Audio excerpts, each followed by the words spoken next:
Nagkaroon ng bagong kulay ang mga pagkaing niluluto ng isang content creator sa Cebu. Kumusta naman kaya ang lasa? Usuan na yan sa report ni Oscar Oida. Sa pagkaing matingkad ang kulay, di ka mauumay.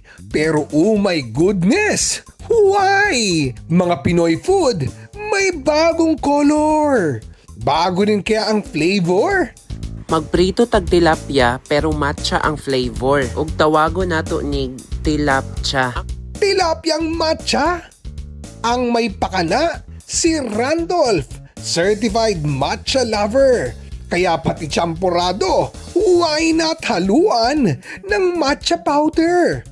Sayang din kasi ang matchang galing pang Japan. Wanna try? Matchampurado? Heto at pati ang paborito niyang maruya, ginawang matcha wrap. Kung love mo ang mga mamink-mink, perfect para sa mga kikay ang pink na biko at isaw.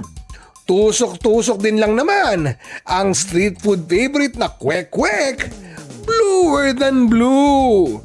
Pati ulam na humba, violet. No violent reaction ha. Pati chicken feet, violet.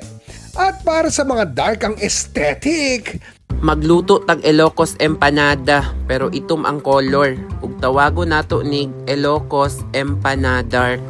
may black version din siya ng Mahablanca na tinawag niyang Mahablaka.